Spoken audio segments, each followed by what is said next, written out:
पर आनंद की अनुभूति हमारे कर्मों से नहीं होगी। आनंद की अनुभूति के लिए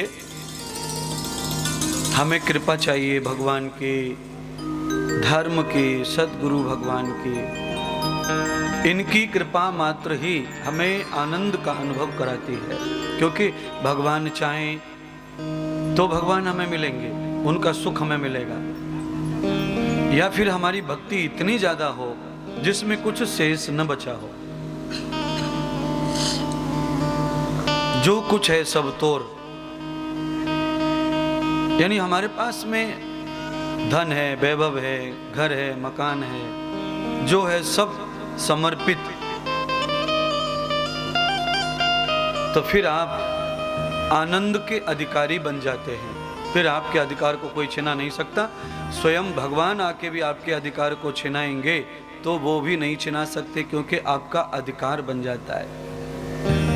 केवल कहने के लिए नहीं, मैं समझाने के लिए नहीं कह रहा हूं, प्रवचन प्रमाण है इन चीजों के।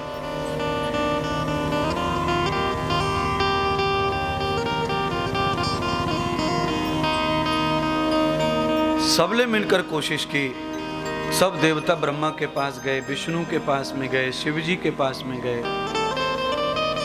सब देवताओं ने मिलकर कहा कि शुक्राचार्य जी को क्यों नहीं मारते, ये राक्षसों का संग देते हैं।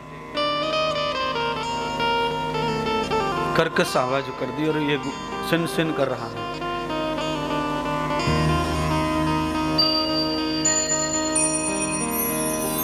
सीटी सीटी आ रही हल्के हल्के।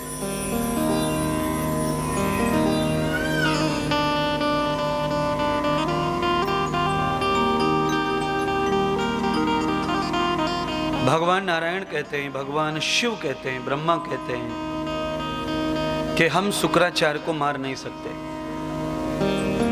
उसने अधिकार प्राप्त कर लिया है जीने का।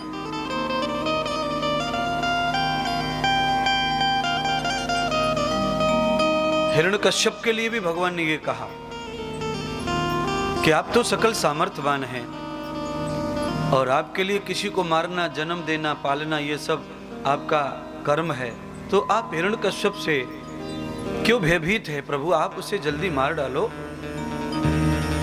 भगवान वहां भी कहते हैं कि उसने मेरे से न मरने का वरदान लिया हुआ है।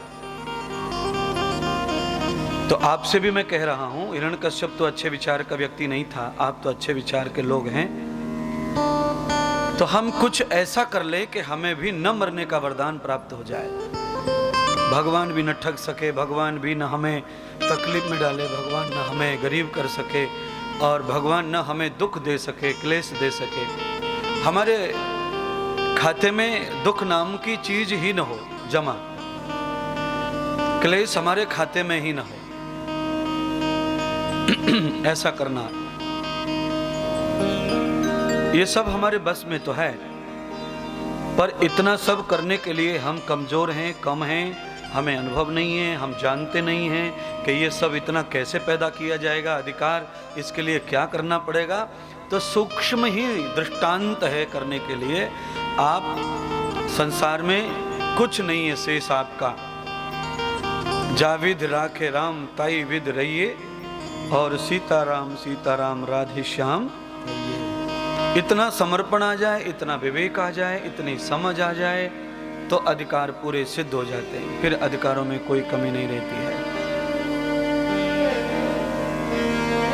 फिर संपूर्ण अधिकार हमारे हो जाते हैं। फिर भगवान हमारा कोई नुकसान नहीं कर सकते।